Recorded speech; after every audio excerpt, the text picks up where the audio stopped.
Hi, this is Julian for Production Expert, and I'm looking at the Amber Virtual Guitarist from UJAM. I'm not going to go easy on this just because I loved Solid. I thought it was fantastic. However, full disclosure, I do play guitar, but I don't play drums. So I'm kind of okay with something that can be a virtual drummer for me. But Virtual Guitarist, I feel threatened because this thing might be better than me. The interface follows that UJAM philosophy of kind of keep it simple, don't give me too many options, just let me get on and have the equivalent of something that feels in some way like having a guitarist who sorts the playing out for me. And it is pretty successful. I'm going to play this on its own, and then I'm going to use it in its kind of intended purpose, which is in context with other instruments, and we can kind of decide how that stands up. But first of all, what does it sound like? So what I've got is I've just got it playing just some chords, and if I hit a chord, that's the sound. We've got not much tonal variation to play with here, which is consistent with the UJAM way of doing things. We've got the tone control, which goes anywhere from flat through warm to crisp. We've got the source, and we've got either the mic, the pickup, so the sound of an undersaddle piezo pickup, which sounds quite quacky and rubber bandy like it should, a mix of the two, or the two split left and right. Some additional variation offered by the shimmer control. Some built-in effects. The position, which is about playing position, and anything below this side of 12 o'clock works quite nicely for me. Up here, I'm less keen. We've got some effects which I've been leaving pretty much alone, and also I do quite like the doubling effect, which I just kind of think sounds better with it on, so I've been leaving it there. Fret noise, which isn't obtrusive but adds a certain amount of auditory cues for, hey, this is a guitar you're listening to. So as goes the interface, we've got patterns, or styles as they're called here. We play chords, and we've got common phrases. This is something to get the most out of playing this, you do need a bigger keyboard. My little 25-note keyboard isn't going to cut it this. I've got the bigger 61-note keyboard out today.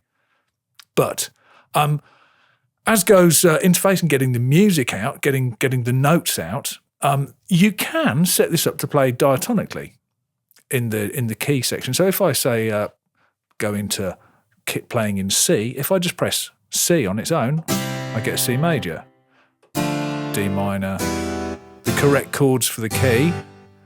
Usefully, on the 7th degree, it doesn't play the kind of weird flat 5 thing. It substitutes it for a G7, which I think's appropriate. And there we go. That can be a bit limiting, really. It's interesting what it does on the black notes, just because we get E flat and we also get B flat.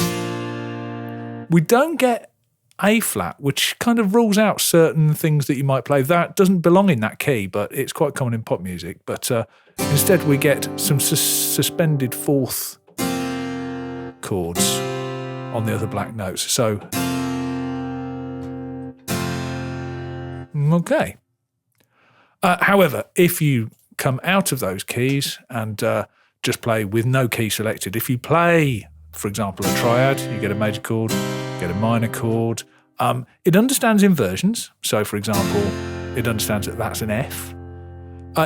You can outrun it. You can outwit it slightly. So, for example, a minor, that's fine. Whoops. A minor, that's fine. We can get a minor 6. For example, we can get a 7th or even a major 7th. We can't get a minor major 7th, which is pretty out there. And if you're doing that kind of thing, then possibly this isn't quite the right thing. Disappointingly slightly, it doesn't seem to understand ninths. So if I play a ninth, and I'd have liked to have seen ninths maybe, but it's forgivable in this situation. So, if you just want to play straight diatonic chords, you can do it, no problem. If you want to play a chord that doesn't belong in the key, say in C, very often we might want an E major. You can have it if you're playing without a key selected. Anyway, that's enough about getting the notes in. The other thing, the left-hand thing, is exactly what it's going to play. At the moment, I've just got this low D selected, and I'm just getting the chord. I will say I'm not 100% convinced by some of the voicings that have been chosen. So, for example, that C major, that's not an open C. I think that's like a bar chord. If I were to play maybe A minor, listen to the note on top of there. That's not an open position A minor. That to me sounds like a kind of like 5th fret E minor position bar. It would have been possibly nice to have some control over that, but then you end up in that tension between UJAM are simplifying. So we should have a quick listen to some of these styles. So you've got common phrases in the first 2 octaves.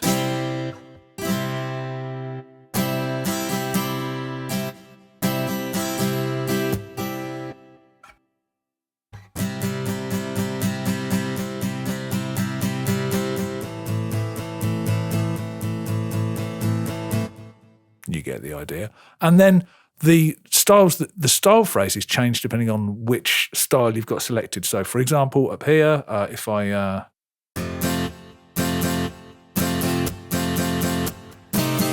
whoops, you get the idea.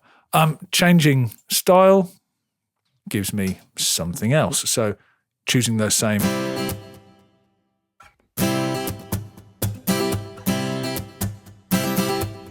Fantastic. And by combining these, you can get some quite convincing guitar performances out into your production.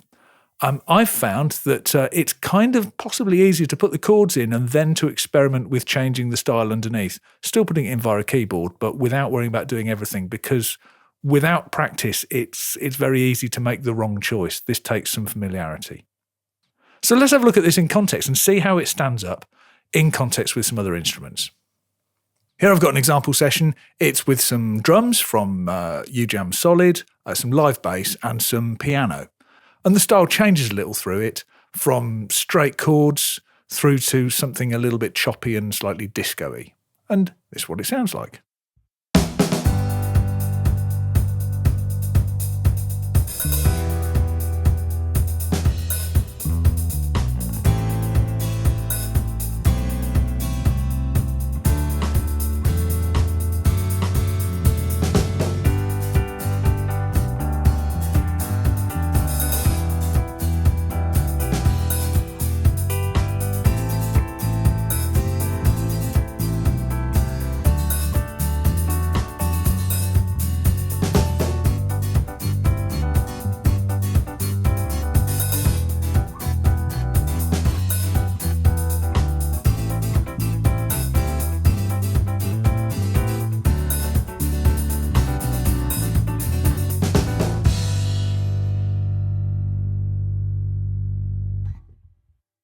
So what do I think of Amber?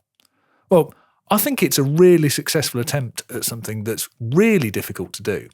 And while I have had some criticisms, I definitely kind of frame that in the context of this is, by a long way, the most successful virtual guitarist or software acoustic guitar I've come across and used. In terms of the sound, it's successful as long as you choose the patterns carefully. For straight strums and things like that, it worked extremely well. During that example at the end, the only place where I really felt it started to sound maybe a little bit artificial was when you had fast repeating phrases. And then in the same way as with snare drums in drum instruments, it can start to sound slightly machine gunny. But if you choose the source material carefully, then actually you can get away with it. And the beginning of that did not draw attention to itself at all. I wouldn't have questioned it as being anything other than an acoustic guitar unless I was specifically paying attention to it. If you can play the acoustic guitar, of course, playing a real acoustic guitar will sound more convincing than this does. And if it doesn't, then something's badly wrong. But this is aimed at people who can't play the acoustic guitar. And as I said, it's a really successful attempt at doing something that inherently is extremely difficult. So if you don't play the acoustic guitar and you'd like to introduce some guitar parts to your compositions, then this is a great place to start, because it will give you results that do sound like an acoustic guitar in context with other instruments.